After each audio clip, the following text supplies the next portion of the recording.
ನೀವು ಅಪರಾಧದ ಹೊರೆಯಿಂದ ಬಳಲುತ್ತಿರಬಹುದು, ಆದರೆ ದೇವರು ನಿಮ್ಮ ಮೇಲೆ ಕೃಪೆ ಮತ್ತು ಕರುಣೆಯನ್ನು ಹೇರುತ್ತಾನೆ. ನಾವು ಪ್ರಾರ್ಥಿಸೋಣ.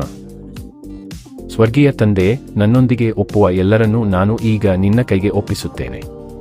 ತಂದೆಯೇ, ಅವರನ್ನು ಆಶೀರ್ವದಿಸಲಿ. ನಿಮ್ಮ ಅಭಿಷೇಕವು ಅವರ ಮೇಲೆ ಬರಲಿ ಮತ್ತು ಪ್ರತಿಯೊಂದು ಯೋಗ ಮತ್ತು ಬಂಧನವನ್ನು ಮುರಿಯಲಿ. ಅವರು ಗುರುತಿನ ಬಿಕ್ಕಟ್ಟಿನೊಂದಿಗೆ ಹೋರಾಡದಿರಲಿ, ಆದರೆ ಅವರು ನಿಮ್ಮ ಮಕ್ಕಳು ಮತ್ತು ನೀವು ಅವರ ತಂದೆ ಎಂದು ತಿಳಿಯಿರಿ.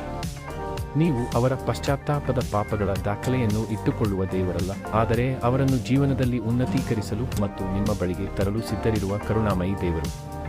ತಂದೆಯೇ, ಅವರನ್ನು ಆಶೀರ್ವದಿಸಲಿ. ಯೇಸುವಿನ ಹೆಸರಿನಲ್ಲಿ ಅವರು ಅಲೌಕಿಕ ಗುಣಪಡಿಸುವಿಕೆಯನ್ನು ಅನುಭವಿಸಲಿ, ದೈಹಿಕವಾಗಿ ಮಾತ್ರವಲ್ಲ, ಭಾವನಾತ್ಮಕವಾಗಿಯೂ ಸಹ. ಅವರನ್ನು ತಡೆಹಿಡಿಯುವ ಎಲ್ಲದರಿಂದ ಅವರನ್ನು ರಕ್ಷಿಸಬೇಕು. ಯೇಸುವಿನ ರಕ್ತದಿಂದ ಅವರನ್ನು ಮುಚ್ಚಿ. ಸ್ವರ್ಗೀಯ ತಂದೆ, ನಾನು ಅವರನ್ನು ನಿಮ್ಮ ಕೈಗಳಿಗೆ ಒಪ್ಪಿಸುತ್ತೇನೆ ಮತ್ತು ನೀವು ಅವರನ್ನು ಮುನ್ನಡೆಸಿ ಮಾರ್ಗದರ್ಶನ ಮಾಡುತ್ತೀರಿ ಎಂದು ನಂಬುತ್ತೇನೆ. ಯೇಸುವಿನ ಹೆಸರಿನಲ್ಲಿ ಆಮೆನ್. ಕೀರ್ತನೆ 103 2-13. ಓ ನನ್ನ ಆತ್ಮವೇ, ಕರ್ತನನ್ನು ಸ್ತುತಿಸು ಮತ್ತು ಆತನ ಯಾವುದೇ ಪ್ರಯೋಜನಗಳನ್ನು ನಾವು ಮರೆಯಬಾರದು. ನಾನು ನಿಮ್ಮ ಎಲ್ಲ ತಪ್ಪುಗಳನ್ನು ಕ್ಷಮಿಸುತ್ತೇನೆ. ನಾನು ನಿಮ್ಮ ಎಲ್ಲ ರೋಗಗಳನ್ನು ಗುಣಪಡಿಸುತ್ತೇನೆ. ನಿಮ್ಮ ಪಾಪಗಳಿಗೆ ತಕ್ಕಂತೆ ನಮ್ಮನ್ನು ಶಿಕ್ಷಿಸಲಿಲ್ಲ, ನಮ್ಮ ಅಪರಾಧಗಳಿಗೆ ತಕ್ಕಂತೆ ಪ್ರತಿಫಲವನ್ನು ನೀಡಲಿಲ್ಲ.